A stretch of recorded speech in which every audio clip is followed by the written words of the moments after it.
Le virus n'affecte pas du tout l'imagination. Au contraire, il la stimule. Il vous fait faire les pires trucs auxquels vous pensez. Je te lâcherai pas tant que je t'aurai pas baisé dans tous les sens.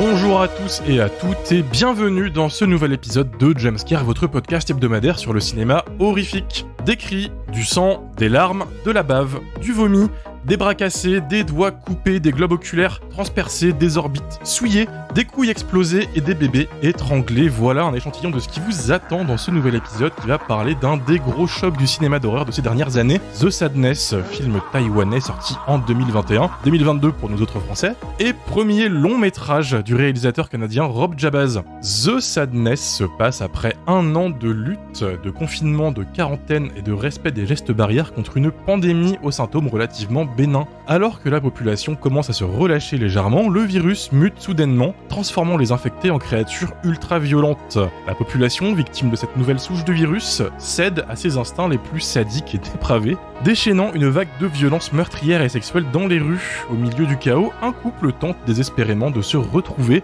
alors que la société commence à s'effondrer et que le virus touche de plus en plus de personnes.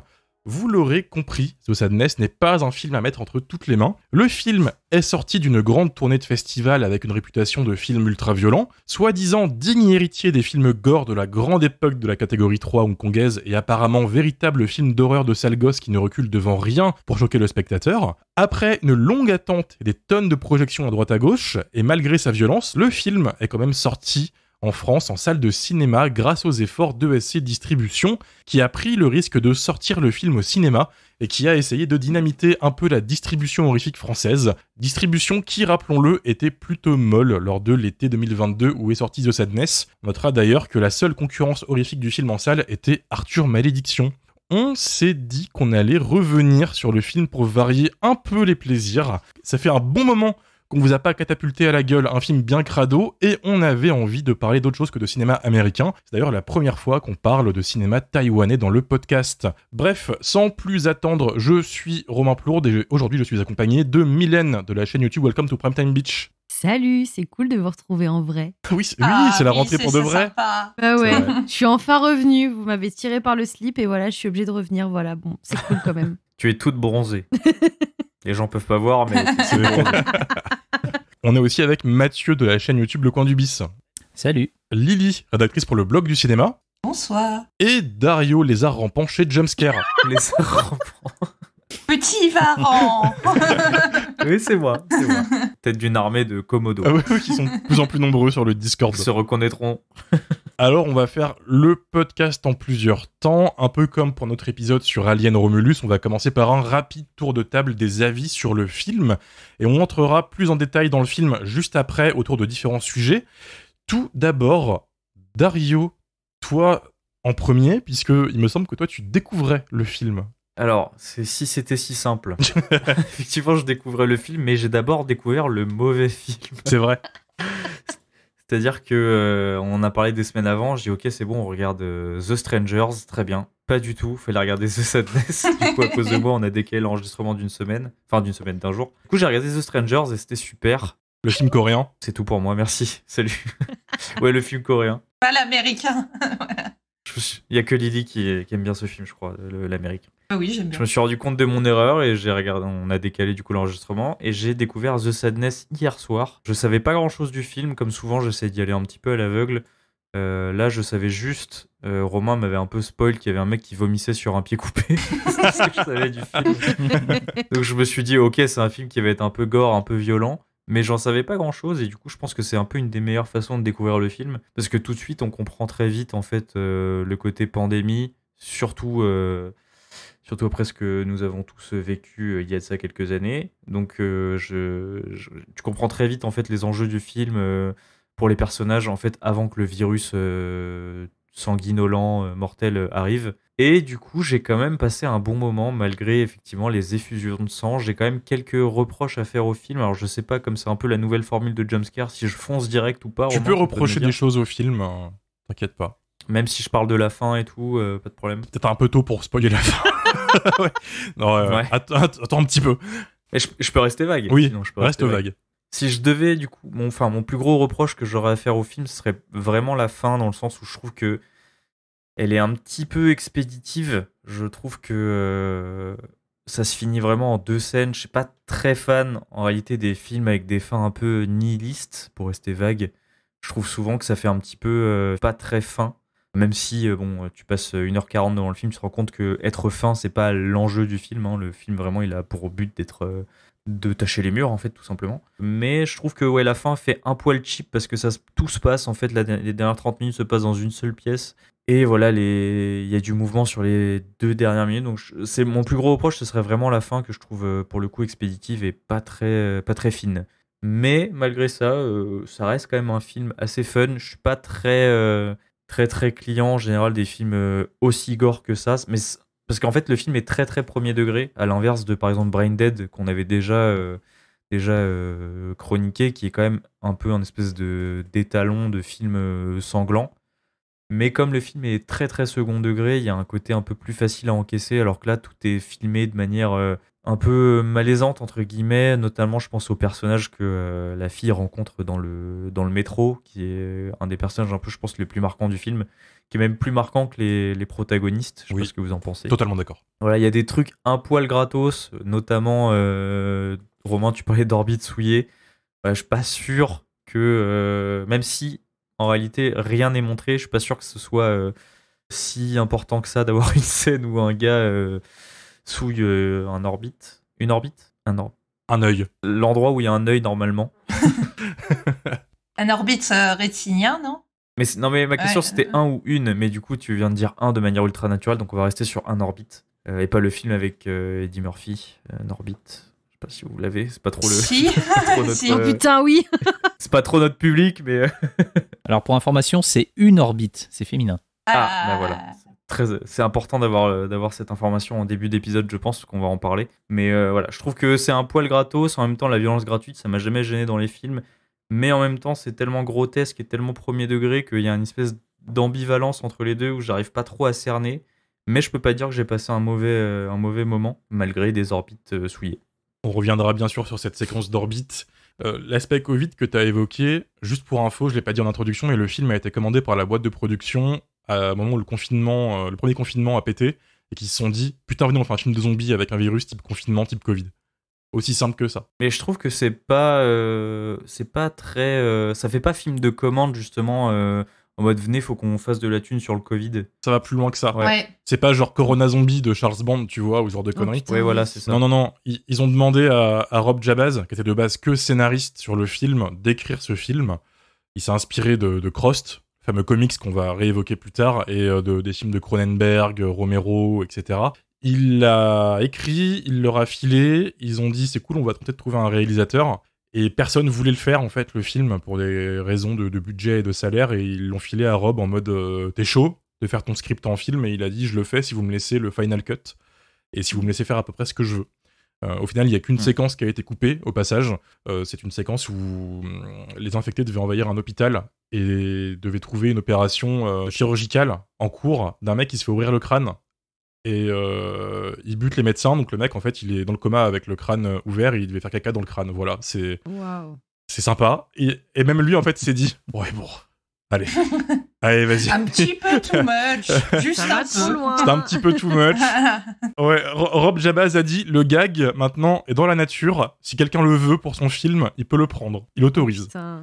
Donc voilà, c'est un appel. Ah, le bon goût. Moi, j'adore. Ça aurait été une très grande scène, je pense. Ça aurait été fabuleux. Justement, le bon goût, c'est ce que je dis. Romain, tu n'as pas de bon goût des fois. Hein. J'adore.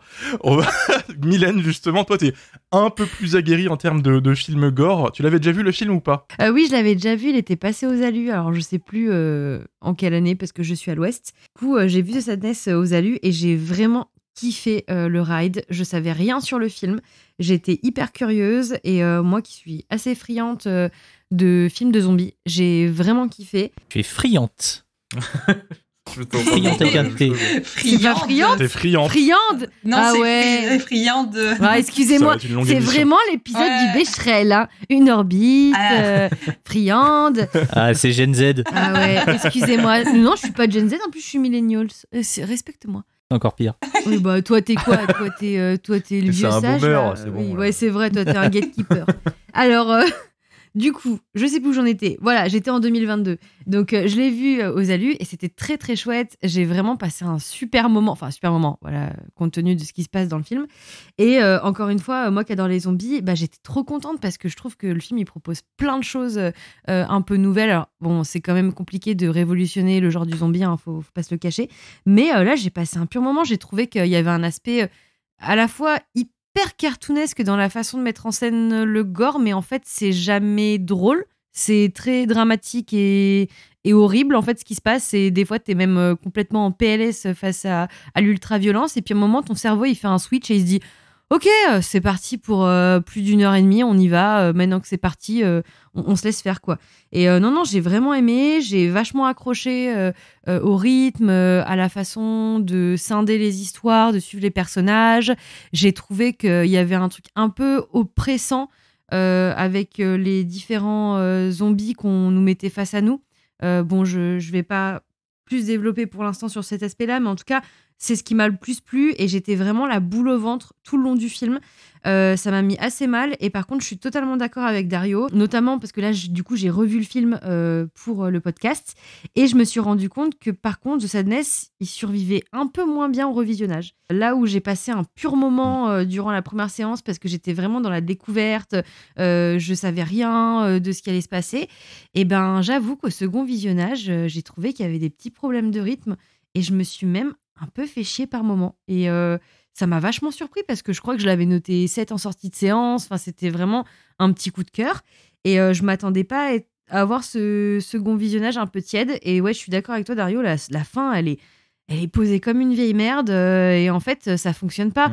On a presque l'impression d'être face à une série de zombies à qui on aurait dit, en fait, il faut finir. Finalement, il y aura pas de saison 2. Donc, s'il vous plaît, est-ce que vous pouvez nous faire un dernier épisode qui va finir l'histoire ? Et ça me fait penser d'ailleurs à Mais un Walking épisode Dead. où ils auraient cramé tout le budget. Mais tu c'est vois. ça, voilà, c'est totalement ça. Mais ça me fait Ouais. penser à Walking Dead où justement la saison 1, au départ, je pense qu'ils avaient peut-être pas, ils savaient pas s'ils allaient être renouvelés ou s'ils allaient faire d'autres saisons. Et du coup, il y a un peu ce truc-là où ils tentent de faire presque une fin un peu rapide et tout, et qui est pas dans le même ton des autres saisons. Et là, ça m'a vraiment fait penser à ça. C'est vraiment posé en mode, ouais, on peut pas laisser comme ça. On va poser une fausse fin, une explication, et ça fonctionne pas. Et c'est un peu dommage parce que c'est pas du niveau du reste du film, quoi. Et du coup, ouais, c'est vrai que revisionnage un peu tiède du coup du film. Mais j'ai quand même kiffé, mais c'est vrai que ça survit pas trop au second visionnage, finalement. Ce souci de rythme, il est encore plus présent puisque dans la première moitié du film, t'es en extérieur et d'un coup, tu passes à un huis clos à fond. Et le côté impressionnant de la première heure du film, il disparaît très très vite. Parce qu'au début du film, il y a vraiment des dizaines d'infectés, c'est le chaos total. Et d'un coup, c'est presque intimiste avec des longs monologues et peu d'infectés et moins de violence. Il y a moins. En fait, toutes les séquences les plus choquantes, elles sont dans la première partie du film, à part un ou deux plans qui réservent pour la fin, tu vois. Et je pense que ça joue beaucoup dans cette chute de rythme. C'est un peu comme World War Z. Ouais. Genre, tu sais, le début, c'est très. Il y a plein de zombies partout et après, ça devient un huis clos. Sauf que World War Z, le début était pas ouf. Et après, je trouve que la fin, moi, justement, dans le laboratoire, c'est la meilleure partie du film. Là, je trouve que c'est vraiment l'inverse pour le coup pour The Sadness. World War Z, après, le final original était tout aussi impressionnant que le reste du film. C'est juste qu'ils ont tout reshoot pour des soucis de violence. De base, c'est parti en Russie pour se taper avec les zombies. Bon, bah, dommage. The Sadness, c'est quand même mieux que World War Z, hein, quand même. Tout est mieux que Oui, World War Z. Ouais, quand même. Ah bah oui, c'est mieux. Non, non, mais je compare pas les deux, mais juste en termes Ah, le rythme. justement, de côté un peu anti-spectaculaire de la deuxième partie. du film où on termine sur un huis clos alors qu'au début ça partait dans tous les sens, plus dans ce Ouais. sens-là. Totalement. De ton côté, Mathieu, qu'est-ce que tu en penses de Sadness? Alors moi je l'attendais de pied ferme et comme Hélène et Lily, je l'ai découvert pendant le Festival des Alus. Un petit peu comme tout le monde, c'est-à-dire que lors du premier visionnage, j'ai vraiment kiffé le ride. Et là, avec la redécouverte en fait pour le podcast, 2 ans plus tard, je suis pas là à dire que le film est pas bien ou quoi, mais je l'ai quand même bien moins apprécié que la première fois. Comme tout le monde, je pense qu'il y a une espèce de problème de rythme où effectivement, passer les 45-50 premières minutes, ça se calme quand même beaucoup. Et toute la dernière partie dans l'hôpital, le film devient huis clos assez, peut-être pas chiant, mais très en deçà en fait de ce qui a précédé. Après, il faut dire aussi que le film a un budget qui est pas non plus démentiel. Le tournage, enfin la pré-production, la production et la post-production ont toutes les 3 été réalisées en 1 an. C'est un film qui a été fait extrêmement rapidement. Le budget, encore une fois, n'était pas démentiel, ce qui fait que ce qu'on prend à la fin pour un hôpital, en réalité, c'est juste 2 pièces. Et en fait, on passe de l'une à l'autre avec des espèces de bâches en plastique qui sont collées au niveau des murs pour faire croire qu'on est dans un autre couloir, alors qu'en fait, c'est exactement le même. Donc, je vois en fait les faiblesses du film, mais je les lui pardonne parce que c'est le premier film de Rob Jabaz. Rob Jabaz, c'est un mec qui vient du court-métrage et qui était relativement doué en fait dans ce qu'il faisait. Enfin, c'est surtout des trucs qui mettaient en avant le visuel, enfin les effets spéciaux, enfin des images assez folles, plutôt que l'histoire qui était en fait à chaque fois vraiment secondaire. Moi, il y a un court-métrage de lui que j'aime bien, qui s'appelle Clearwater, qui a été fait en 2020, donc juste avant The Sadness, qui est très simple et qui raconte en fait l'histoire d'une jeune femme en fait qui bronze à côté d'une espèce de mare ou d'un lac dans une forêt, qui se fait piquer par un moustique et le moustique va déverser son sang dans la bouche / vagin gigantesque d'une créature dégueulasse qui vit dans une grotte. Et puis la créature va enfanter une espèce de truc épouvantable, et le truc épouvantable va se retrouver à la fin nez à nez avec la jeune fille, et pouf, ça va s'arrêter C'est là. Alien Romulus. C'est totalement un petit Alien peu, oui. Romulus. Mais en fait, entre le moment où la créature reçoit le sang et le plan final en fait de la jeune femme confrontée à son espèce de double / monstre, enfin on sait pas trop quoi, il y a bien 2 bonnes minutes où on voit en image de synthèse des cellules en train de changer, en train de se transformer, et voilà. Et on a exactement ça aussi au début de The Sadness, où on voit en fait une espèce de contamination au niveau cellulaire. Et c'est ce qui m'a fait réaliser qu'en fait, pour le moment, Rob Jabaz, c'est pas forcément quelqu'un qui a grand chose à dire. En interview, quand on lui parle de la portée politique de son film, il botte en touche en disant moi ça m'intéresse pas. J'ai l'impression qu'en fait, pour le moment, c'est une personne qui est un excellent technicien, mais qui, enfin en tout cas j'ai l'impression, se contente entre guillemets de ça. C'est pour ça que je suis vraiment curieux de savoir ce qu'il va faire après, parce qu'en l'état, je trouve que c'est un très bon coup d'essai. Il est, je pense, extrêmement gore pour quelqu'un qui n'a pas l'habitude du cinéma d'horreur, parce que vraiment il y a certains moments il y a des flots de sang. Mais pour tes vieux briscards qui bouffent du cinéma d'horreur depuis 30 ou 40 ans, ouais, le ride il est très très bien, mais après non, c'est pas le truc épouvantable absolu qu'on nous a vendu à tout bout de champ, quoi. T'as dit que le film a été entièrement fait en 1 an. T'as oublié un détail, je le rajoute. C'est aussi un film qui a été fait en 1 an en entier, sous l'époque Covid. Oui, ouais. Ils ont tourné avec les restrictions, les gestes barrières, et tous les décors intérieurs ont dû être construits parce qu'ils pouvaient pas tourner dans des vrais lieux. Dans les hôpitaux. Ouais, Oui. c'était restreint encore. Donc ça rajoute aussi une couche de difficulté. Ouais, ils ont fait ça à Taïwan, et Taïwan en fait était un des rares pays à avoir correctement géré la crise du Covid, ce qui fait qu'ils n'ont pas été forcément plus emmerdés que ça, hormis comme tu l'as dit en fait pour tout ce qui se passait dans les hôpitaux, parce que de fait les hôpitaux étaient chargés par des vrais malades pour le coup, et du coup voilà, il y a juste les scènes finales en fait qui se passent dans les couloirs de l'hôpital qui ont été faites en studio. Et toi, de ton côté, Lily, le film, tu l'avais vu aussi au cinéma à l'époque? Oui, je l'ai vu avec Milan et Mathieu. Qu'est-ce que tu en penses? Bof. C'est pas dingue, hein. Non, bien sûr que non. Ça fait des mois que je vous saoule avec The Sadness. C'est vrai. Donc oui, évidemment que j'adore ce film. Je l'ai vu 2 fois quand il est sorti au cinéma. Et j'ai pris un immense plaisir au revisionnage. Je trouve que vous êtes des ploucs. Voilà. Non, je plaisante, je vous aime.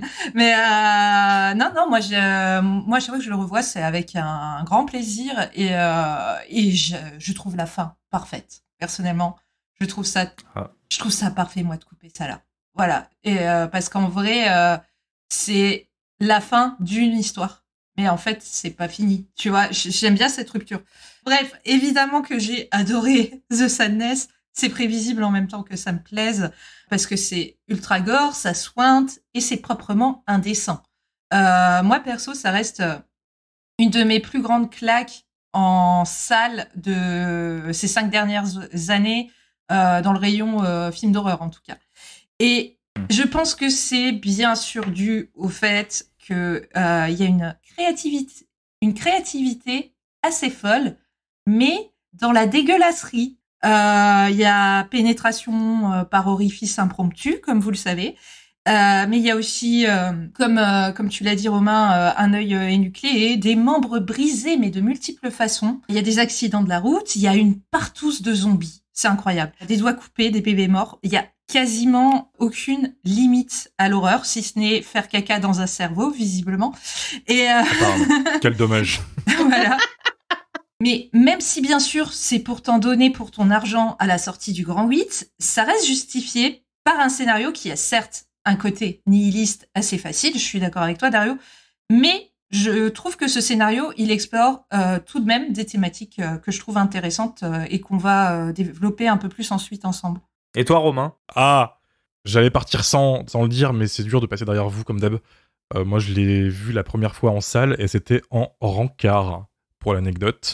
C'est un move un petit peu audacieux. J'avais vendu le film en mode t'es sûr tu veux y aller? T'es sûr, hein? Parce que j'ai montré la bande-annonce pour bien mais voir. Comme ça, elle est prévenue.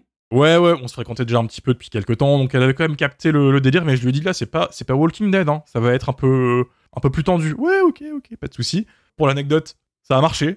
Donc comme quoi, The Sadness est un excellent film de date à reproduire chez vous, sans modération. Foncez. Bizarrement, je me demande si je vais écouter tes conseils. Je sais pas. Moi, je recommande The Loved Ones comme film de date. Oh putain. C'est plus sympa. Devil Story, moi, ça a marché aussi. je suis dans la team, ça a marché sur Devil Story aussi. Donc comme quoi, Bernard, On se sait. merci Bernard, on se sait.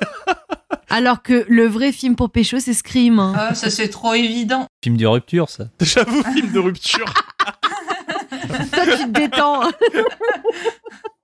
Bref, Sadness, film de rencard, je l'ai revu plusieurs fois depuis, je crois que je suis à mon 4e visionnage, tel un gros psychopathe.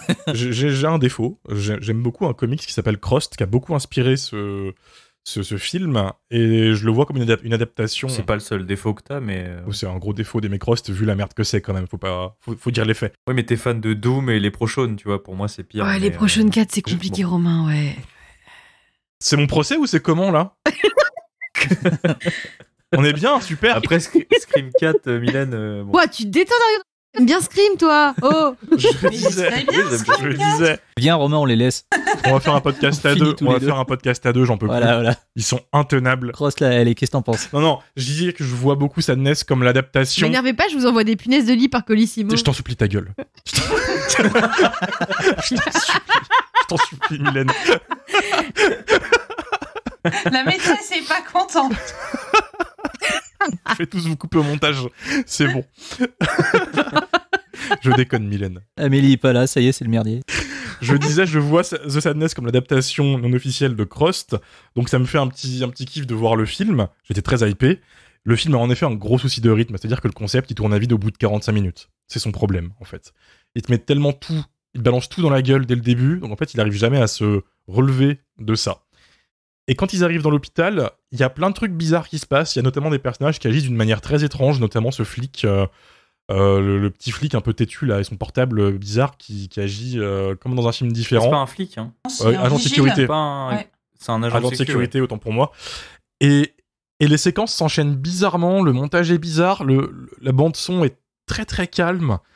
Comme s'il y avait des soucis de mixage. Tu te demandes si c'est pas des soucis de premier long métrage ou s'il n'y a pas eu des petits soucis en post-prod. Et là, le film commence à montrer ses failles. C'est-à-dire qu'en effet, il n'y a plus grand-chose à raconter. C'est un film à sketch. Tu as une séquence avec le mec qui cherche sa meuf. Il va tomber sur un truc d'horrible. Ok. Après, on va chez la meuf. Il se passe un truc horrible. Ok. Et en fait, une fois que ce rythme il est installé, tu perds le moteur du truc, quoi. Ça accélère plus jamais. C'est sur des rails. Et les gags horrifiques sont de moins en moins efficaces, je trouve. Moi, je maintiens que tout est balancé dès le début avec la séquence du restaurant où une vieille qui est dégueulasse au passage, crache un gros molar, balance de l'huile sur tout le monde et d'un coup ça part en couille dans le restaurant. Les 10 minutes qui suivent sont géniales. Et tu retrouves un peu d'intensité au milieu du film quand les zombies débarquent à l'hôpital avec la fameuse séquence du globe oculaire qui surprend un petit peu. Mais là aussi, c'est plus des effusions de sang que des trucs vraiment crasse-pec. Tu vois, il n'y a pas de bras cassés. Tu retrouves un petit peu ça à la fin dans un plan qui me saisit toujours. Quoi qu'il arrive, quel que soit le visionnage, c'est en effet le plan du zombie qui vomit dans un pied. Et pas sur un pied, mais bien dans un pied. Quelque chose d'assez inédit. C'est très rapide, mais ça aurait été ça tout le long du film, j'aurais pris. Mais c'est dommage d'avoir que ça dans le chargeur parce qu'en fait, tes protagonistes, on s'en bat les couilles.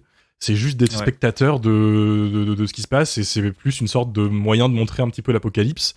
Et sans un petit peu d'émotion, d'attachement à des protagonistes, tu vas pas loin dans un film.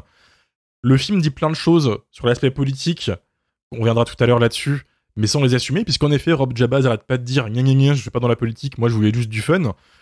Quand on voit le film que t'as fait, moi je suis pas d'accord et je pense que c'est juste que t'as zéro couille au final de pas assumer parce qu'il y a quand même des trucs là-dedans qui sont super intéressants et qui auraient été beaux d'assumer et même d'aller plus loin. Donc voilà, c'est un super carnage, c'est très sympa, c'est très drôle. Il a des limites, le film, il a en effet une énorme fuite de rythme et c'est pas aussi fun que j'aurais aimé que ce soit, mais je prends toujours un petit plaisir malsain à le revoir parce que ça reste un film de sale gosse qui hésite pas à en balancer plein les murs quand il faut. Et donc voilà, un visionnage quand même agréable, mais pas parfait. Mais est-ce que s'il y avait eu des trucs encore plus gore et toujours plus gore d'un bout à l'autre, ça aurait été supportable? Après, ça dépend de tes limites. Il y a des films qui existent qui sont bien pires que ça. Là, on parle c'est quasiment du cinéma mainstream, tu vois. Il y a le cinéma extrême qui existe, qui rigole face à The Sadness, tu vois. Je pense qu'eux, ils y sont allés en rigolant. C'est un peu grand guignolesque. Donc, ouais, je pense que il y a des limites que lui-même s'est imposé, Rob Jabaz. Voilà. Parce qu'en interview, il avait dit que il pouvait pas non plus faire totalement tout ce qu'il voulait, parce qu'il voulait que le film soit extrême, mais il fallait pas non plus qu'il tombe du côté de Serbian Film et des trucs en fait qui sont fait bannir de partout et qui aujourd'hui sont infiniment plus difficiles en fait à voir que ne l'est The Sadness en fait, qui a eu droit à une sortie en salle quand même pour un film aussi. C'est ça. Et d'ailleurs, c'était quoi la restriction d'âge sur The Sadness, vous l'avez ou pas? Moins de 16, ouais. C'était moins de 16.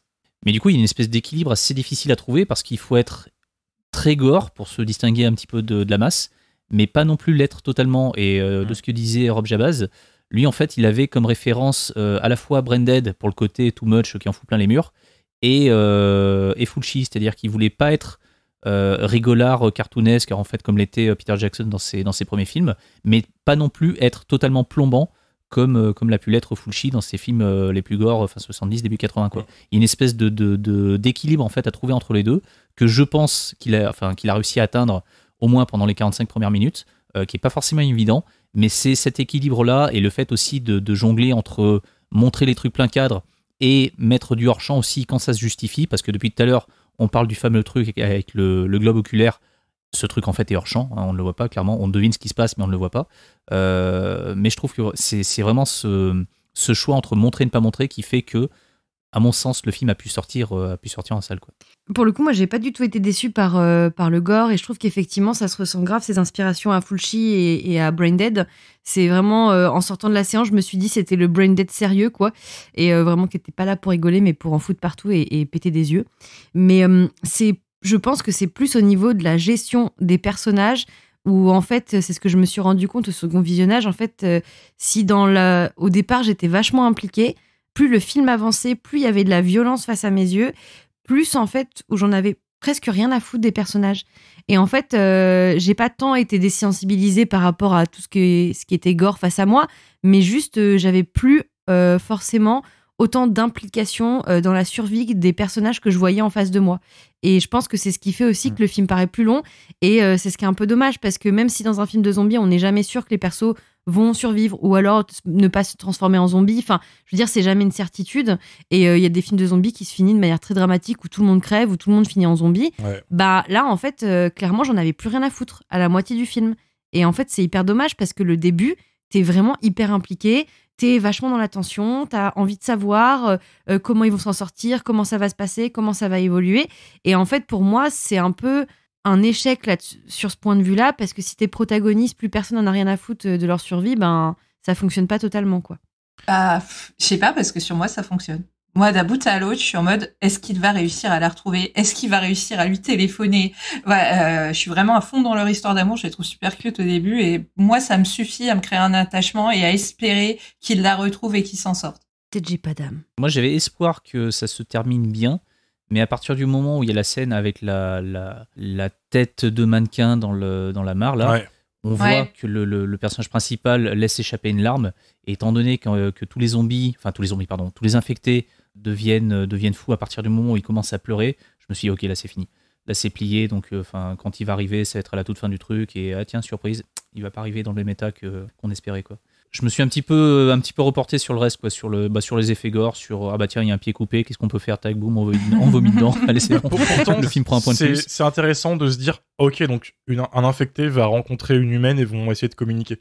C'est une des rares bonnes idées de la fin, je trouve, de coup, de laisser ces deux protagonistes qui sont infectés et humains discuter un petit peu réellement, parce que tu vois un peu la vraie portée nihiliste du film, et c'est ce niveau d'intensité que moi j'aurais aimé voir un peu plus dans cette partie-là. Mais je trouve que en fait le souci avec les personnages, c'est que justement au début on est très investi dans leur relation parce qu'on nous montre un peu leur quotidien où ils se prennent un peu la tête pour partir en vacances, ils dorment l'un dans les bras de l'autre, etc. Tu te reconnais forcément dans ces persos-là et en fait tu passes tellement vite à autre chose. Et en fait dès que la scène avec la vieille dans le restaurant et la friteuse, là, dès que cette scène-là elle arrive, en fait t'oublies totalement, je trouve, ces scènes en fait qui étaient toutes douces et toutes mignonnes au début du film. C'est pas un mec, je pense, qui aime faire des protagonistes, mais c'est un mec qui aime faire des antagonistes, puisque en face de ces deux protagonistes, il y a le Ouais. méchant du film qui obscurcit totalement les deux personnages principaux, le fameux businessman qui poursuit l'héroïne tout le long du film, qui est joué par Tsu Chiang-wang, qui est un mec qui fait beaucoup de comédie au passage, de ce que j'ai vu, qui s'est éclaté sur le tournage et qui dit dans le making-of du film, avec un air tout gentil, il a l'air hyper sympa, le mec, il dit qu'il a eu du mal à quitter le personnage et qu'il l'a hanté quelques temps après. Tiens, j'espère que je vais prendre le métro avec lui. Hein. Pour ceux qui nous écoutent et qui veulent pas mater le film, cet antagoniste, en fait, aborde l'héroïne du film dans le métro au moment où l'infection commence à se répandre, comme un vieux lourd en mode ah, il est bien le bouquin que tu lis, c'est quoi? Ah, tu sais, il veut la draguer un peu lourdement, quoi, il se fait rembarrer. Les jeunes toujours sur leur téléphone. Ouais, c'est ça, le vieux lourd du métro, en fait. Il se trouve qu'il y a un infecté dans le métro, ça part légèrement en couille, dans une séquence qui est excellente au passage, où ça se massacre dans tous les sens dans la rame de métro. Et il est infecté, et il se met à poursuivre l'héroïne tout le long du film en criant qu'il va la baiser et la saccager à coups de hache, ce qui est pas foufou. Mais en fait, le mec a une sorte de présence qui élève chaque séquence où il est, et il le joue avec une sorte de plaisir malsain qui, pour moi, en fait la vraie star du film. Ouais. De loin. Il se donne de fou, quoi. Je trouve qu'à côté, c'est malheureux à dire, mais l'actrice qui fait justement la protagoniste, elle a un jeu qui est vachement plus en retrait, parce que le personnage aussi est peut-être plus en retrait. Mais du coup, tu retiens forcément plus le fou du métro, quoi. C'est ça, et en plus, il est très bien designé en termes de caractère design. Genre, c'est un businessman qui devient totalement ensanglanté, donc il est rouge avec quand même une sorte de costard. Et à la fin, il se fait attaquer avec un extincteur. Donc en plus, il est tout blanc, tout étincelant. C'est très beau. Le film est magnifique là-dessus, on peut pas lui retirer ça. Moi, il me glace le sang. Il sait iconiser ses méchants, quoi. Et ça, c'est un truc qui est rare de nos jours. Donc je tenais à Mais même souligner le personnellement. voisin, tu vois, moi, le voisin, c'est une scène qui m'a. À chaque fois que je la revois, elle me met très mal, tu vois, quand il y a le voisin qui attaque et tout dans l'appartement. Les trucs vraiment les plus choquants, c'est souvent hors champ, notamment du coup cette scène de l'orbite. Mais le film est finalement pas si choquant que ça, je trouve, malgré vraiment des effusions de sang tout le temps. Et il y a une scène dont on n'a pas parlé qui est, du coup, pour le coup, qui assume, je trouve, son côté très grand guignol. C'est quand le mec, il va sur un terrain de basket, je crois, et il trouve 3 mecs en train de martyriser un gars, et ils mettent du barbelé autour d'un poteau et lui éclatent les couilles sur le barbelé. Et du coup, le gars devient infecté entre-temps, et après, il se transforme en infecté. Il dit « Ah, ben moi, j'adorais ça, pourquoi tu m'as sauvé la vie, machin ?» Je trouve que cette scène-là, elle est un peu cool, et ça rappelle, je trouve, pas mal des scènes qu'on pourrait trouver dans un jeu vidéo un peu à monde ouvert, en fait, où t'as plein de petites... Des scènes avec des PNJ qui interagissent entre eux, que t'es censé tomber sur cette scène-là, en fait, avec des gens qui font des trucs indépendamment de toi. Et je trouve que cette scène-là, elle marche vraiment beaucoup... Enfin, elle marche vraiment très bien, quoi. Il y a plein de références aux jeux vidéo comme ça. Je pense notamment à l'infecté du métro qui bute plein de personnes. Ils arrivent à le maîtriser et il dit juste est-ce que j'ai battu le record? C'est en mode combien j'en ai buté, tu vois. Ils sont marrants par instant, les infectés. Ils sont drôles. Un plan peut-être qui aurait enfin qui m'a marqué au point de me choquer entre guillemets, c'est le bébé dans la poubelle. Ouais. Parce que ça, c'est un peu un espèce de tabou filmique, on n'a pas vraiment l'habitude de voir ce genre de choses. Et encore une fois, le bébé, spoiler, il se fait buter hors champ, mais il y a un plan du bébé dans la poubelle en train de pleurer, et je trouve que c'est un bébé en plus infecté. Donc je trouve que ce plan-là, il est un peu choquant, mais c'est le plan qui va peut-être me rester en fait du film, je pense. C'est un des meilleurs plans du film. Un petit peu avant, il y a une scène où le héros se balade dans la ville et essaye de pas se faire choper par les infectés et tombe sur une espèce de carnage où il y a des cadavres vraiment entassés les uns sur les autres. Il y a des gens qui sont sous les roues des bagnoles ou quoi. Et on voit une poussette avec à l'intérieur des restes de ce qu'on devine en fait être un bébé. C'est celui que j'avais en tête, moi. Et en fait, il reste rien, quoi. Il reste 3 bouts. Et, enfin, c'est de la charpie. Et heureusement que ce truc-là a été fait hors champ. Mais en fait, je trouve l'image absolument terrifiante. Et même si après, il nous refait le coup du bébé, machin, tout ça, on imagine ce qui se passe, parce qu'encore une fois, c'est hors champ. Mais on a quand même cette image de poussette en fait, qui peut nous revenir en mémoire à ce moment-là. Et du coup, décupler en fait, l'effet. Ce qui fait que, voilà, malgré tous les trucs en fait, qui peuvent se passer dans le métro, malgré le coup de la bite dans l'œil, là, enfin, tout ça, ça me passe un petit peu au-dessus. Vraiment, ce qui m'a marqué dans ce film, c'est le truc avec le bébé, quoi, qui se fait en 2 temps. Je réfléchis, il y a aussi... En fait, il y a beaucoup de hors-champ qui sont plus efficaces que ce qu'on voit dans le champ. On a parlé de la bite dans l'œil, qu'on voit pas, en fait. Hein. Tu parles du bébé, les agressions sexuelles qui sont sous-entendues sans arrêt ne sont jamais montrées frontalement. Ça s'arrête tout le temps avant qu'on en voit trop. Je pense à cette policière qui se fait attaquer, tout d'un coup, le mec baffe dessus, tu sais très bien ce qui va se passer, mais ça coupe et ça va ailleurs. On en voit, il y a quand même un viol qu'on voit très bien, mais c'est un viol masculin. Ouais, mais tu vois, il joue avec les tabous et il sait quand même un peu les limites de son film et de là où il doit pas trop aller pour pas être juste indécent. Mais après, la violence, elle est pas toujours graphique et il y a des moments où c'est même des scènes pas du tout gore ou hyper ultra violentes qui sont malaisantes. Enfin, moi, je sais que c'est toute la partie avant le pétage de clap du mec dans le métro qui m'a mis hyper mal à l'aise. Parce que, en tant que meuf, c'est des situations qu'on a déjà vécues, des situations assez similaires qu'on vit tous les jours. Et du coup, je trouve qu'il a vraiment réussi à faire une petite capsule et à capturer ce sentiment d'insécurité qu'on peut avoir en tant que meuf dans certaines situations.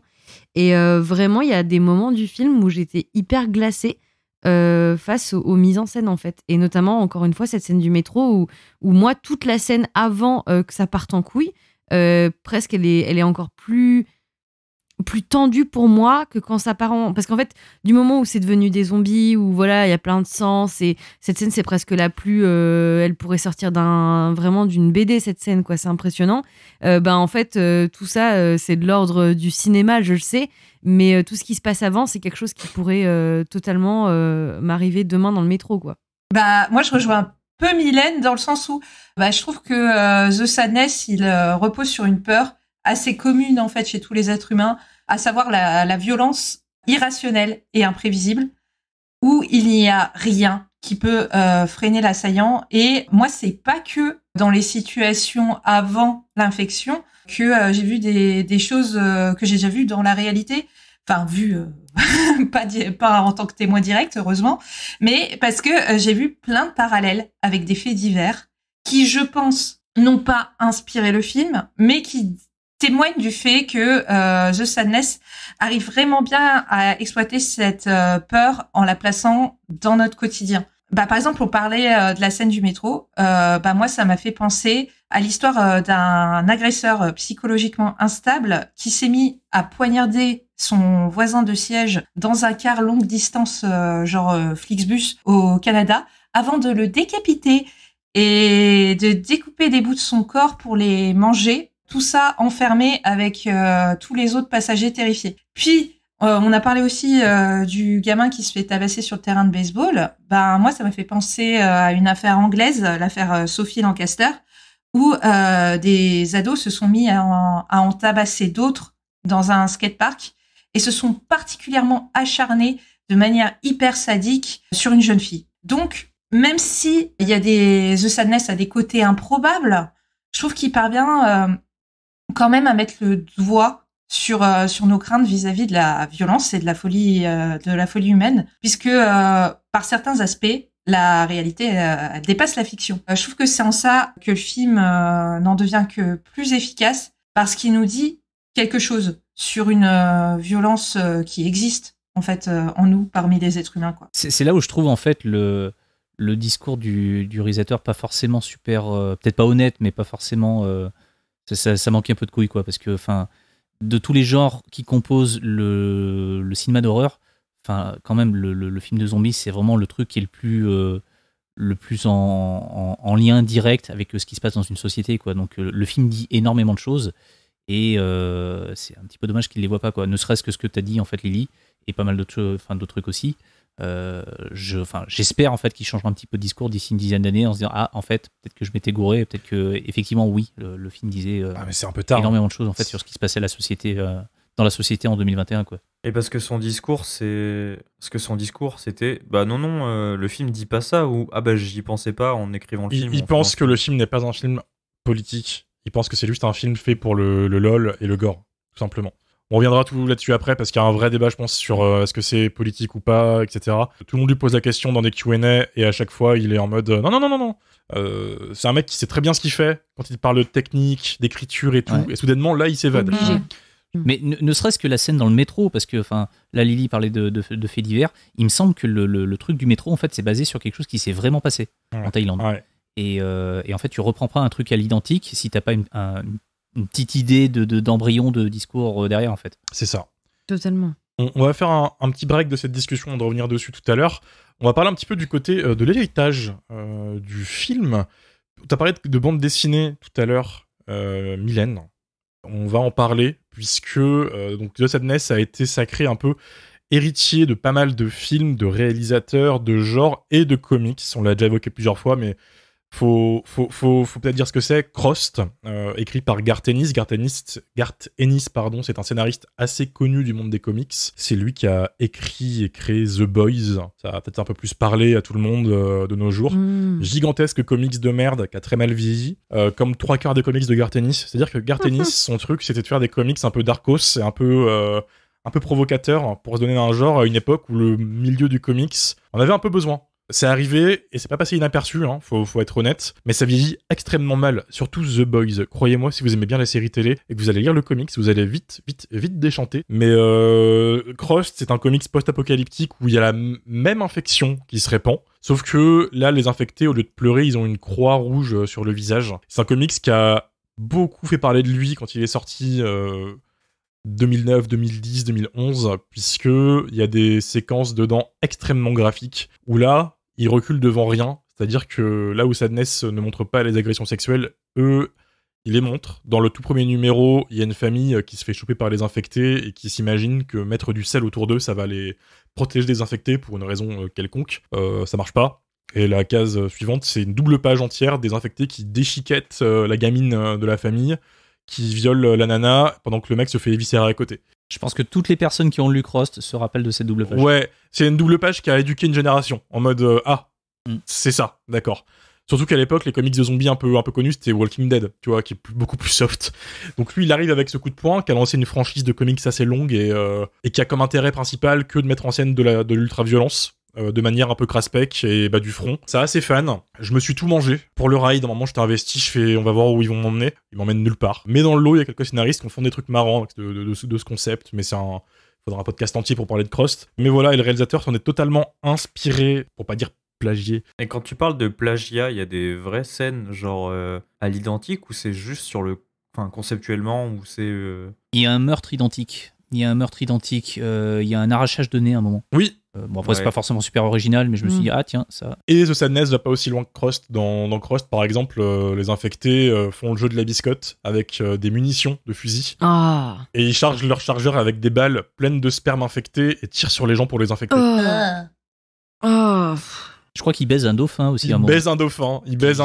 J'ai ce souvenir. Mais bande de... Il y en a un qui est tellement obsédé par une nana qui coupe ses lèvres et il en fait un collier pour sa... Bref. C'est osé, Crossed, ça existe. Le tome principal, qui est le meilleur et qui est le moins osé du lot de Garth Ennis, est dispo chez iComics dans une belle édition pour les aventuriers. Mais voilà, sinon vous infligez pas ça vaut pas le coup. Vraiment, il y a des comics plus sympas à lire, je pense.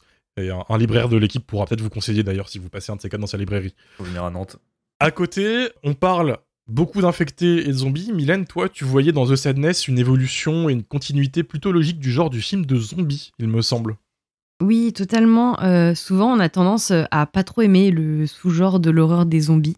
C'est l'un des genres les moins aimés parce que on dit que en fait tout a été fait. C'est pas le slasher? Je savais que t'allais dire ça. Tu me fatigues. Donc oui, c'est l'un des genres les moins aimés parce qu'en fait, on dit souvent que les tropes du zombie se répètent inlassablement et qu'il n'y a pas vraiment de quoi dépoussiérer le genre. Moi, je suis pas totalement d'accord. Il faut savoir que j'ai une sombre période où j'ai bouffé un nombre incalculable de films de zombies. Vraiment, j'en ai peut-être vu au moins 300. Je sais, c'est grave. Et dans ces 300, j'en ai vu vraiment des merdes. Mais des merdes, vous êtes même pas prêts, quoi. Des trucs avec des filtres Snapchat qui font des zombies. Franchement, j'ai découvert des choses que personne veut voir, en fait. Mais qui t'a forcé? Donne des Mais noms. non, mais c'est moi, je suis maso, je le sais. Voilà, c'est comme ça. Non, mais j'étais fascinée par le zombie. J'en faisais des cauchemars, voilà. Et dans mes rêves, je tuais les zombies avec des crayons de couleur. Voilà, vous savez tout. Maintenant, j'ai honte et je peux continuer sur l'histoire du zombie. Mais du coup, je trouve que la figure du zombie, même si elle a tendance effectivement à pas mal se répéter, c'est une formule que je trouve assez fascinante. J'en avais parlé dans l'épisode sur l'armée des morts. Je trouve que effectivement, c'est le reflet en fait des craintes de la société. Il y a quand même un aspect très très politique derrière le zombie.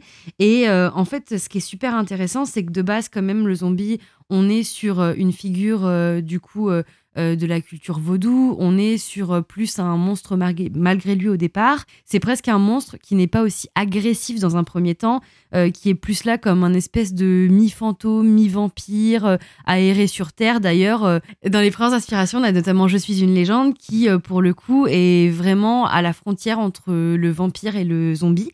Et encore une fois, c'est toujours pas le personnage aussi rapide, flippant, avide de chair fraîche. C'est vraiment presque une ombre fantomatique. Petit à petit, en fait, ce zombie, il va être de plus en plus caractérisé, notamment par Romero, voilà, l'ennemi des morts vivants. Va vraiment y avoir cette idée de personnage un petit peu gore, qui va tenter de manger de la chair fraîche, qui va tenter de faire se développer aussi l'infestation, en fait, et de manger des cerveaux. Et on aura aussi petit à petit plein de films comme ça qui vont apporter en fait à la figure du zombie et notamment à son développement dans la pop culture. Bon, voilà, Romero, il n'y a pas à dire, c'est vraiment le best là-dedans. Mais il y a aussi Return of the Living Dead qui est super intéressant, du point de vue de l'évolution de cette figure, puisque c'est à partir de là où les zombies vont commencer à parler. Il n'y a pas de zombies qui parlent avant. On est vraiment sur des coquilles vides, hein, voilà, qui cherchent juste à bouffer et à être un petit peu gore. Et à partir du retour des morts vivants, ce qui est assez cool, mais déjà, c'est qu'on est sur une comédie. Le film est vraiment très chouette. On est sur un film totalement punk et en fait, vraiment, les zombies vont être plus caractérisés et on va avoir notamment une explication dans le 2 de cette quête de chair fraîche et pourquoi les zombies mangent en fait des cerveaux. C'est parce qu'en fait, ils souffrent énormément de leurs conditions et qu'ils ont besoin en fait de manger du cerveau pour un peu avoir l'impression de revivre. Et c'est un parallèle que j'ai trouvé assez cool avec The Sadness parce que je trouve que dans The Sadness, on est plus sur une infection plus qu'un zombie à proprement parler. Encore une fois, on est sur une toute nouvelle vague de zombies où cette fois-ci, il y a pas mal de codes qui ont été brisés, c'est-à-dire que oui, là, le zombie court, le zombie est très virulent, on est plus sur une rage, sur une infestation, sur vraiment une pandémie. Cette fois-ci, il va un peu se transformer physiquement, mais pas. Ça va pas être une espèce de pourriture. En fait, ça va être un espèce de truc qui suinte, comme une plaie, comme une infection.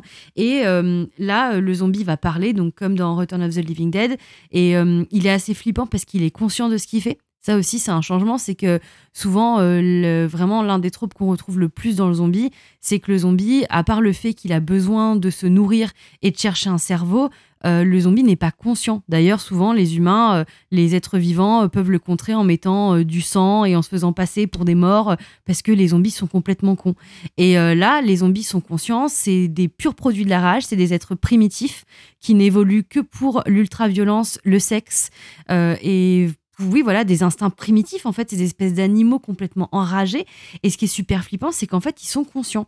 Et là, il y a vraiment une évolution là-dedans. Le fait que les personnages parlent, le fait qu'ils ne parlent pas juste avec 2 mots, donc comme dans Return of the Living Dead, où là, on est sur juste brain. Voilà. Là, on a vraiment des phrases construites. Et effectivement, le zombie est devenu encore quelque chose de nouveau avec The Sadness. Et je trouve que c'est hyper intéressant. Encore une fois, ça dépoussière pas tout complètement. Clairement, c'est un film qui fait énormément de références à ce qui a été déjà fait avant. Et en vrai, c'est compliqué pour le genre du zombie de pas faire des petits clins d'œil, notamment la fin du film. C'est pour moi totalement un clin d'œil à la fin qui aurait dû voir le jour dans Dawn of the Dead, la version de Romero, où elle devait se finir sur un toit. Bref, ça me fait toujours penser à cette fausse fin, à cette vraie fin qui aurait dû être tournée, mais qui n'a finalement pas été faite parce qu'elle était beaucoup trop déprimante. Et donc voilà, c'est un film qui est conscient de ce qu'est le genre du zombie, qui s'est nourri de ses prédécesseurs, mais qui a réussi à en faire quelque chose de nouveau. Et effectivement, c'est pas déconnant, c'est pas totalement un zombie, mais en fait, il y a plein de figures du zombie qui se sont mélangées avec d'autres figures. Et ça fonctionne en fait. Et je trouve que c'est cool. Et moi, c'est ce qui m'a plu dans The Sadness. Et c'est la preuve que, encore une fois, même si on a un film de zombies bien tous les 10 ans, tous les 5 ans, allez, je suis sympa, en fait, le genre du zombie, il est pas mort. Et quelquefois, on a des petits films indés, il y a des petites pépites comme ça qui pop et qui nous proposent des choses totalement différentes. Et The Sadness en fait partie. Pour compléter ce que tu dis, je trouve que on en arrive en fait, aujourd'hui, là, jusqu'à The Sadness, on en arrive à un zombie plausible. Parce qu'en fait, il y a eu des cas historiques de choses qui se sont passées qui ressemblaient à The Sadness. En France, il y a une population qui est devenue complètement zinzin, possiblement à cause du pain du boulanger du coin qui aurait été empoisonné, on ne sait pas trop. En 1951, Pont-Saint-Esprit, petite commune provençale, un grand nombre d'habitants se sont mis à délirer et à avoir des hallucinations, au point que certains se jetaient par les fenêtres ou devenaient agressifs sans parvenir à entendre raison. On peut aussi citer, et là je remonte beaucoup plus loin, en 1870, au drame de Hautefeuille en Dordogne, où tout un village a déchaîné sa violence sur un notable qui a été accusé de soutenir la Prusse qui venait d'annexer l'Alsace et la Lorraine. Et la Moselle, pardon, c'est pas toute la Lorraine. Le notable en question, il a été pendu, lynché, brûlé vif par la foule entière des villageois. Et d'après les rumeurs, quand ses chairs étaient en train de fondre, on s'en nourrissait. Donc finalement, notre raison, elle tient à très peu de choses et notre civilisation, elle peut être facilement ébranlée en situation de crise. Et je trouve que The Sadness, du coup, il crée un zombie qui devient plus tangible et plus raccord avec notre réalité, quoi. Totalement. C'est que tu peux enlever le côté zombie, ça reste pareil. Voilà, c'est ça. C'est ça le truc. À côté, pour revenir sur le film, on évoque souvent la catégorie 3 quand on évoque The Sadness. Mathieu, ça c'est ton domaine. Rapidement, et j'insiste, je te connais très rapidement. Est-ce que tu peux expliquer ce qu'est la catégorie 3 et surtout pourquoi, selon toi, The Sadness est un héritier de ce genre ou pas? Alors, très rapidement, la catégorie 3, c'est quelque chose qui est purement hongkongais. Déjà, c'est une classification pour le cinéma hongkongais qui est apparu au milieu des années 80, suite en fait à un petit souci, c'est que pendant très longtemps, les films hongkongais n'avaient pas de classification claire. Soit c'était pour tout le monde, soit c'était pour adultes. Et du coup, il n'y avait rien entre les deux. Au bout d'un moment, les gens se sont rendus compte que ce truc-là était pas forcément légal. Parce que c'était les hautes autorités qui disaient si oui ou non un film pouvait sortir en salle et être visible pour adultes ou pour les enfants et les adultes. Bref, c'était un petit peu le bordel. Et quand le scandale a éclaté, comme quoi légalement, enfin, le gouvernement n'avait aucun droit légal d'interdire des films ou pas, une classification a été mise en place très rapidement. Donc catégorie 1, film pour tout public, catégorie 2, déconseillé au jeune public, et catégorie 3 pour adultes. Sauf que la catégorie 3 hongkongaise correspond à ce qu'on a, nous, grosso modo, en France, avec l'interdiction moins de 16 ans. Donc ça n'est en aucun cas des films pornographiques. Enfin, le porno n'existe pas en tant que tel à Hong Kong. Par contre, c'est des films qui sont extrêmement violents, extrêmement vénères et qui vont très très loin dans la provocation et dans le trash. Le truc aussi dont on parle très souvent quand il est question de catégorie 3, c'est le fait qu'au moment où ce truc-là a commencé à être appliqué, donc on était en 87 ou 88 je crois, on était au tout début de l'espèce de peur qui allait grandir au fil des années par rapport à la rétrocession.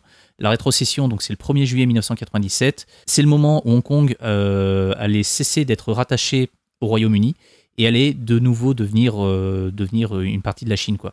Et ça, pour les Hongkongais, c'était, et c'est toujours d'ailleurs, une énorme source d'angoisse. Vous rajoutez par-dessus ça le massacre de la place de Tiananmen, avec la fameuse image avec les chars là, qui sont bloqués par un mec dont on n'a jamais connu l'identité là, avec ses petits sacs dans les mains. Bref, voilà, c'était un climat extrêmement tendu, extrêmement angoissant.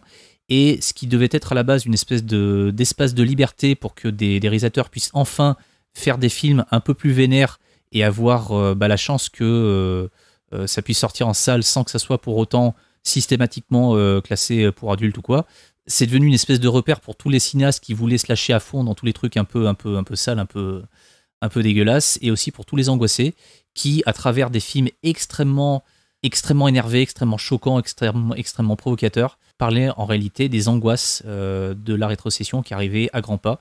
Et ce cinéma a donné lieu à pas mal de grands classiques dans l'horreur. Un des plus évidents, et un de ceux que, à mon avis, Rob Jabaz a dû se passer en boucle, c'est Untold Story et sa suite spirituelle Ebola Syndrome, Ouais. qu'on a déjà fait d'ailleurs dans Jumpscare. Et petit détail aussi que j'ai spoté quand j'ai revu le film là, il y a quelques jours, à un moment donné dans l'hôpital, il y a une courte scène, enfin un très court plan, où on mentionne en fait le docteur Wong. Et si on regarde un petit peu sur, je sais plus si c'est sur un téléphone ou si sur un calepin, c'est le docteur A. Wong. Et du coup, pour moi, c'est forcément une référence à Anthony Wong, qui est un des grands acteurs mythiques de la catégorie 3 et qui tenait le rôle principal donc dans Untold Story et Ebola Syndrome. Et si vous regardez certaines images de Rob Jabaz en interview, il a exactement les mêmes lunettes que portait Anthony Wong dans Untold Story. Il y a des moments où je me suis amusé à les mettre côte à côte et il y a quand même un petit air de ressemblance. Je mettrai ma main à couper que Rob Jabaz est un fan de catégorie 3 et qu'à travers The Sadness, il essaye un petit peu de retrouver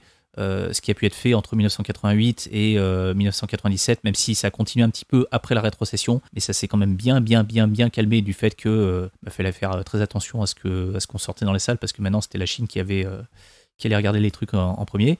Parce que pour moi, The Sadness, c'est une espèce de réactualisation de ce qu'on a pu avoir avec Ebola Syndrome. Parce que dans les deux cas, on a une espèce de virus qui se propage à vitesse grand V et qui va causer des catastrophes, quoi. La différence, c'est que dans Ebola Syndrome, c'est une personne qui va répandre le virus et qui va qui va commettre des actes atroces. Dans The Sadness, le virus se répand encore plus vite, les actes sont encore pires, mais on perd le côté un petit peu rigolard qu'il y avait dans Ebola Syndrome. Ebola Syndrome, c'est un film qui reste extrêmement choquant aujourd'hui, alors que le film date de 1996. The Sadness joue sur une autre catégorie, enfin il mise avant tout sur le gore et sur quelques moments un petit peu trashouille à base de vomi, tout ça. Là où Ebola Syndrome, il y allait franco dans tout ce qui était fluide, corporel, dégueulasse. Voilà, donc pour moi, c'est vraiment son digne héritier. Est-ce qu'il se place en fait au même niveau ? Non, je pense pas. Parce qu'encore une fois, ça n'est que le premier film de Rob Jabaz. J'attends vraiment son second avec impatience. Voir si vraiment, là, il va peut-être un petit peu moins se focus sur les scènes chocs et un petit peu mieux travailler l'écriture de ses personnages et de son scénario. Mais en l'état, je trouve que c'est vraiment peut-être pas une bonne porte d'entrée pour découvrir la catégorie 3, parce que vraiment, c'est un film qui arrive 20 ans après et du coup, qui n'a pas forcément de grand rapport avec ce qu'ont pu être les films de catégorie 3. Mais en termes d'atrocité, on est à peu près au même niveau, quoi. Heureusement, j'avais dit rapide. C'est l'instant où il faut replacer, comme tu l'as dit, notre épisode sur Ebola Syndrome qu'on a fait il y a longtemps maintenant. C'était un des premiers épisodes de Jumpscare. C'était le 4e ou 5e épisode. C'est C'est Bibi, le 4e, 5e. On était tout tout jeunes. timides. Mais si vous voulez vous intéresser à un genre un petit peu plus trash et surtout voir ce que c'est que ce cinéma un peu fou, c'est par là qu'il faut aller. Et justement, tu as évoqué la situation politique de Hong Kong pour la catégorie 3. On peut évidemment rebondir dessus et y voir des similitudes avec The Sadness, puisque Sadness est un film taïwanais, et Taïwan est dans une situation plutôt tendue avec la Chine actuellement. C'est-à-dire que la Chine revendique Taïwan comme une province chinoise, tandis que Taïwan se considère comme une nation souveraine. Donc Pékin continue à intensifier la pression militaire et économique pour isoler Taïwan. Et il y a plein de témoignages de personnes qui vivent à Taïwan qui disent que le nombre de fausses alertes d'invasion chinoise à Taïwan sont tellement nombreuses qu'ils sont habitués, en fait, quoi. Donc c'est impossible de pas voir une métaphore d'une possible invasion chinoise sur le territoire quand on voit cette explosion de violence hyper soudaine, en fait. Et on voit beaucoup d'autres choses qui donnent, selon moi, un aspect politique au film. Et c'est pour ça que je disais tout à l'heure qu'en fait, Rob Jabaz a pas assumé son film à 100%, en fait. C'est ça qui m'énerve. Entre ces similitudes au niveau de la situation territoriale. À côté, Mylène, t'as souligné les violences faites aux femmes. Ah, mais totalement. Et puis en plus, les situations, elles sont tellement, comme je disais, plausibles et oppressantes quand tu les vois en tant que meuf. Pour moi, c'est pas possible. Alors, même si, comme on l'a dit, il y a des soucis d'écriture parfois dans le film et tout, il y a des choses qui sont forcément intentionnelles. Et c'est pas du hasard d'écrire de telles scènes, de les mettre en scène comme ça, justement.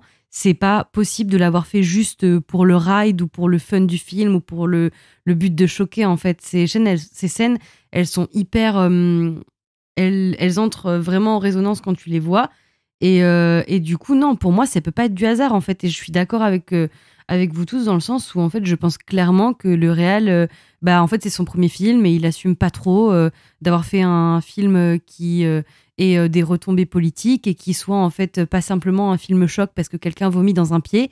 Et je pense qu'en tant que tout nouveau réalisateur, peut-être qu'il a pas envie, en fait, qu'on l'étiquette comme ça et de se fermer des portes, mais qu'il assume pas, en fait, d'avoir fait un film aussi parlant de ce point de vue-là, en fait. À côté, un truc intéressant, c'est qu'à partir du moment où le film est un dérivé du Covid, évidemment c'est politique, sachant que moi j'ai quand même capté un truc au revisionnage, c'est que le film donne plus ou moins raison au Didier Raoult de l'univers de ce film, en fait. Oui. Parce que le film commence avec ce scientifique un peu foufou à la télé qui raconte des trucs de ouf que tu peux voir dans la bouche d'un complotiste Covid de l'époque goldé de nos cassos du Covid. Et en fait, ce mec, tu le revois plus tard, et en fait, il a raison sur toute la ligne, tu vois. Du coup, je me dis, putain, mais le film, il valide les complotistes. Je me suis dit, waouh, outre ce côté chelou que j'aurais bien aimé voir validé ou pas par le réalisateur en interview, mais vu qu'il en parle pas, c'est chaud.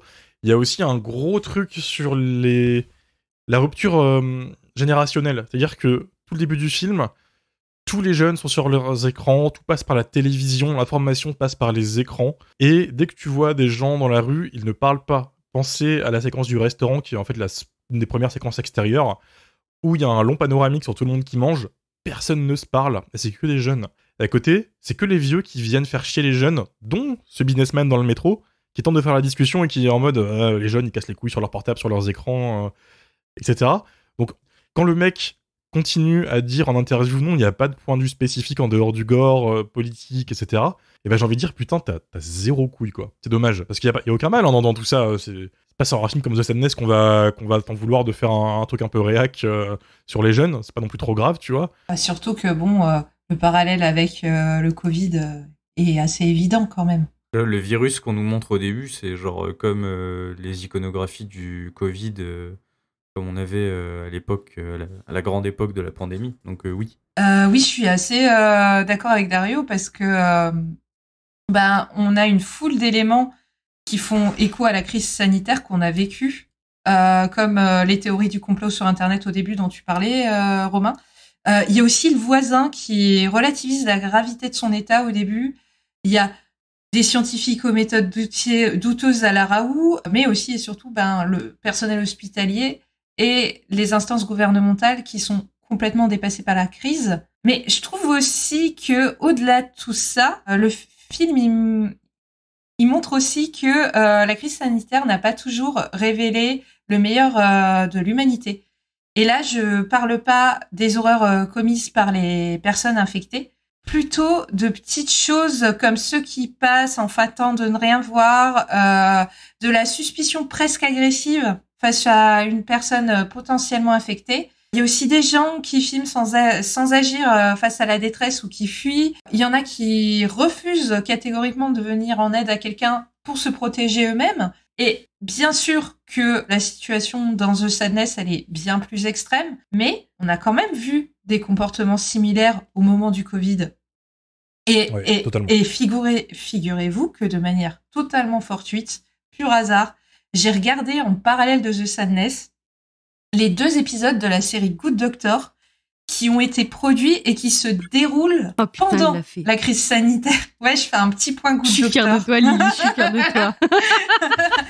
Enfin bref, et j'ai été surprise de voir que ces 2 petits épisodes qui ont été produits vraiment au cœur des événements, bah, ils pointent quasiment les mêmes éléments. Donc, dans Good Doctor, tu t'aperçois qu'heureusement, il y a des gens gentils qui œuvrent au bien commun. Ça reste une série médicale cucul à praline, alors que The Sadness est bien évidemment plus pessimiste. Dans le film, bah, le virus, il désinhibe les pulsions primaires et on s'aperçoit qu'une fois infectés, bah, les personnages, ils se livrent à des violences qui sont propres à chacun. On parlait du mec dans le métro, bah, c'est quand même le cliché de ce que les Asiatiques décrivent comme un pervers. Bah, le pervers, il commet des agressions sexuelles. La gamine un petit peu boulotte, ben elle se met à manger des gens. Et il y a le scientifique aussi qui admet prendre plaisir à tuer alors qu'il se justifiait au nom de la science et dans un très grand discours auparavant. Et donc là, ben au-delà du virus et du parallèle avec le Covid, le constat est que l'humanité porte en elle le germe de sa destruction. Donc j'ai du mal à croire que le film soit pas politique. Dans la mesure où, quelque part, on nous dit que si demain, nos instances de régulation, nos gouvernements, nos systèmes de santé ou d'information s'effondraient, on se livrerait tous à nos pulsions sans retenue et ce serait le chaos. Et pour autant, je crois pas que le film nous dit qu'il faut se plier à l'ordre établi. Au contraire, il n'y a aucun espoir puisque les instances régulatrices se trouvent aussi perverties. Il y a des infectés parmi les membres du gouvernement. Et d'ailleurs, pendant la crise sanitaire, nos instances, elles ont pas mal vacillé aussi. Et on s'est aperçu qu'elles étaient quand même démunies face à l'imprévisible. Donc, Totalement. Voilà, donc peut-être que je brasse des évidences, hein, mais je trouve que The Sadness, bah, il est bien plus politique qu'on veut nous le faire croire. Parce que, en plus de proposer un divertissement gore absolument sympathique, mais même si le propos reste un peu facile, bah, je trouve que quand même, enfin voilà, il nous dit quelque chose sur cette crise mondiale qu'on a traversée, quoi. Bah oui, surtout qu'il y a quand même une grosse séquence qu'on a au final pas évoquée, mais qui est la séquence du discours du président. Oui. Qui est quand même assez révélatrice. On montre un petit peu tout ce que tu viens d'évoquer. Oui, c'est ça. Même eux, en fait, ils sont touchés. Moi, je trouvais que c'était marrant de faire le parallèle entre cette séquence-là où le gouvernement s'adresse au peuple et la même scène dans Shin Godzilla. J'y ai Je trouvais que pensé. c'était vraiment deux façons différentes Totalement pareil. du spectre de montrer la même scène, quoi. Avec un peu de scanners dedans pour l'explosion Oui. de tête. D'ailleurs, Cronenberg, parlons-en, la transition est parfaite, Romain. Vas-y, lance-toi, envole-toi. Bah, le film a quand même pas mal fait penser à un film de Cronenberg que j'avais vu il y a un petit moment, donc j'ai un peu avoir de mal à vous le pitcher, mais j'imagine que vous l'avez tous vu, c'est Frisson de Cronenberg. Bien sûr. Où le pitch, grosso modo, c'est ça se passe dans un immeuble et il y a une espèce de larve en fait qui infecte quelqu'un et en fait cette personne devient un genre de zombie, mais je crois qu'ils se transmettent la toxine, je sais pas comment dire, par le C'est sexe ça. et du coup ça devient des zombies libidineux. Il y a des scènes un peu dégueu où il y a des zombies qui font des partous, un peu comme dans The Sadness. Donc c'est pour ça que forcément je trouve que ça fait penser à ça. En plus de la tête qui explose, à la The Scanners. Mais au jeu des Voilà. références, franchement, on peut jouer longtemps, hein, parce qu'il y en a pas mal. Il y en Hein. a plein. Outre Frisson de Cronenberg, Rob Jabaz en interview, il évoque assez fréquemment le remake d'Evil Dead, mais on peut aussi voir des plans qui citent directement le Evil Dead original de Sam Raimi. À un moment donné, il y a des infectés qui plantent des pouces dans des yeux. Il y a un plan aussi qui est directement repiqué du jour des morts vivants, où il y a quelqu'un qui est mis au sol, Ouais. maintenu au sol par des infectés et éventré, et ça finit dans le sang. Comme tu l'as dit, Romain, il y a la tête qui explose qui évoque directement Scanners. Il y a un bouffage de cervelle qui est très furtif, mais c'est quand la jeune femme en fait qui a pris un coup dans l'œil, la jeune femme du métro, là, en fait, se retourne. On voit qu'elle est en train de bouffer le cerveau de quelqu'un. Il y a un meurtre à l'extincteur comme dans Irréversible. Enfin bref, voilà, il y a pas mal de choses qui citent directement des grands classiques de l'horreur, même Ebola Syndrome. Enfin bref, c'est pour ça que encore une fois, moi, je suis très curieux de voir ce qu'il va nous proposer après.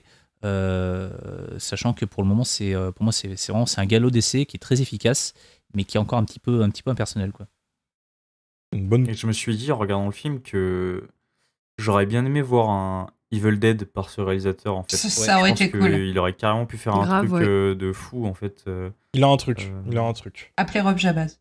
Par Le fait de pitié. voir des Deadites vraiment sans limite, ça fait envie quand même, je trouve. Je pense que c'est un des gars qui pourrait faire ça. Grave.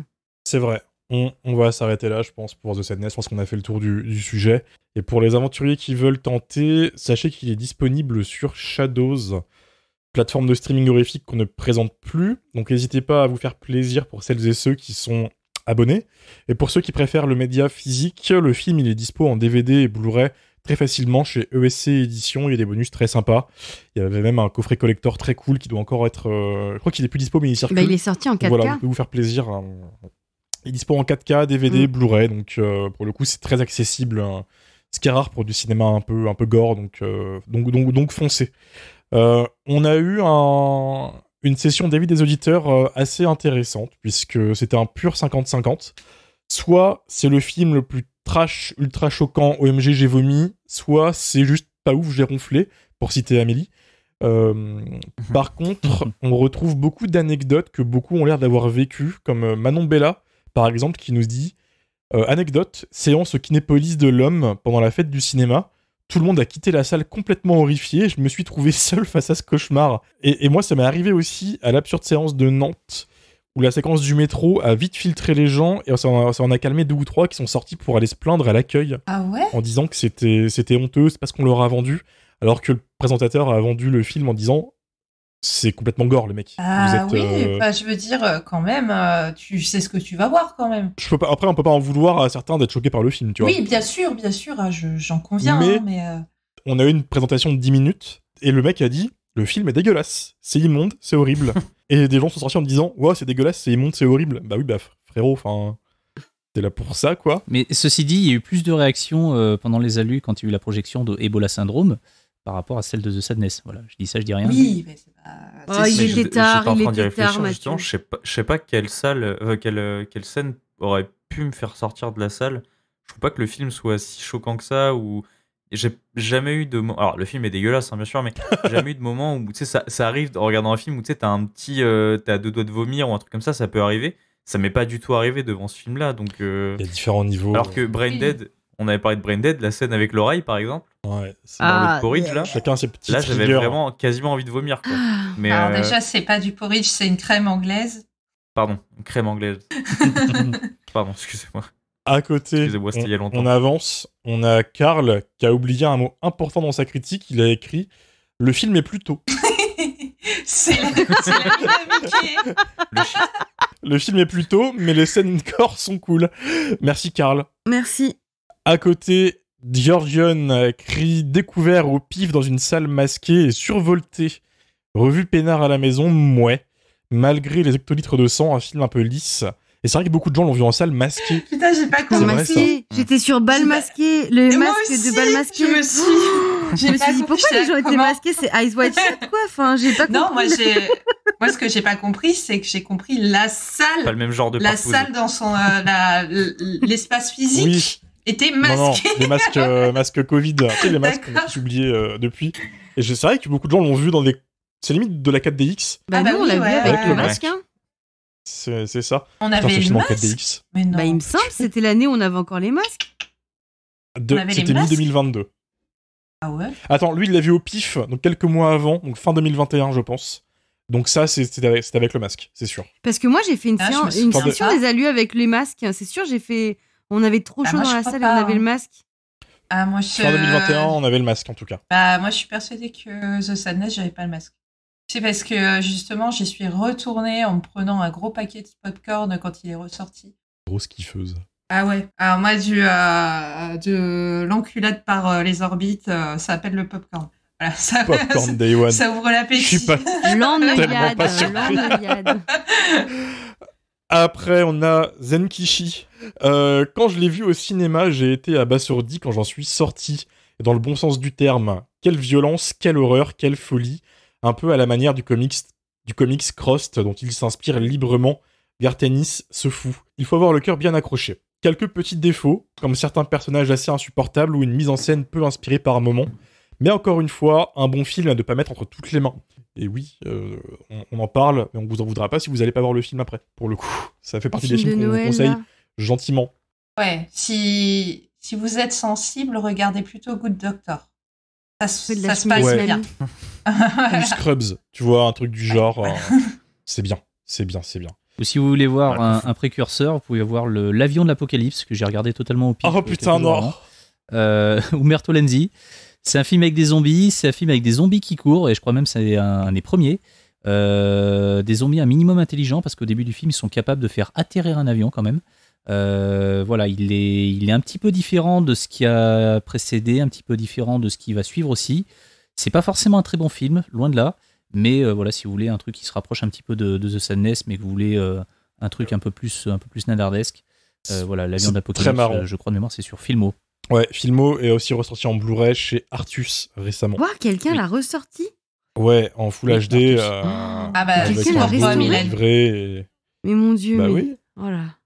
On finira avec Alexis. C'est important que des films extrêmes comme celui-là puissent exister, mais il m'a franchement filé la gerbe. Bien trop violent pour moi. Et en lisant cet avis, je me suis dit, putain, mais on a vu quoi de aussi gore récemment? Est-ce que c'est pas le plus gore de ces derniers temps? Si, je pense que c'est pour ça, en fait. Enfin, en tout cas, accessible en salle pour le grand... Terrifier 2, peut-être? Ah oui, c'est vrai qu'il est sorti Terrifier en 2, salle, ouais. ouais. Et ouais, un truc récent. Le meurtre central de Terrifier 2 est quand même assez vénère. Mm. Après, de tout ce qui est sorti en salle, peu de temps après The Sadness, je crois qu'il y a eu Project Wolf Hunting. Ah, je le trouve pas beaucoup film plus gore, coréen, en si vrai. je dis pas de bêtises, en fait, qui se passe Ouais. sur un bateau, mais qui du coup est clairement moins impactant, parce que tous les meurtres sont Les mêmes. sont les mêmes, en fait. À chaque fois, c'est des impacts au niveau de la tête, et au bout du 40e, au bout d'un moment, t'en as marre, quoi. Donc, je trouve que The Sadness est encore au-dessus, ouais. Ouais, Ouais, comme ça, j'ai Totalement. peur. Non, pour moi, ça va être Terrifier 2 qui a en effet un meurtre central horrible. Mais on reviendra sur Terrifier bientôt, de toute façon. Donc on pourra en reparler au calme. On va se laisser, là-dessus. L'épisode est déjà assez long. On va se dire à la semaine prochaine avec le début de la Jumpscare Spooky Season, notre cycle d'Halloween. Et on peut l'annoncer puisque quand l'épisode sortira, on commencera à lâcher les informations. En fait, le concept, c'est qu'il y aura que des gros épisodes là qui vont se ramener avec des films attendus et des invités. La semaine prochaine, c'est enfin la trilogie X de Ty West.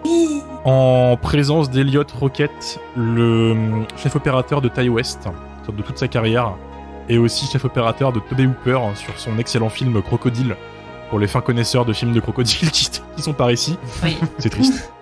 Bah, Mais ça voilà. va, hein. Il y en a, ils aiment les slashers, d'autres, c'est les crocodiles. Chacun son délire. Bah, disons que c'est pas le meilleur film de crocodile. J'aime les films de crocodile, il y a eu mieux. Voilà. Comment oses-tu? Voilà, c'est le début du mois d'octobre. Ça va être un gros ride vu les guests qu'on a interviewés, qu'on a ramenés. J'en connais qui vont péter un câble. Je pense que ça va être très drôle. Portez-vous bien d'ici là. Profitez de la semaine avant avant la montagne russe qui arrive. Et puis bah voilà quoi. Rejoignez-nous sur les réseaux sociaux, Jumpscarecast sur Twitter et Instagram. 5 étoiles Apple Podcast, Spotify, vous connaissez. À vendredi prochain. Bisous. Bisous.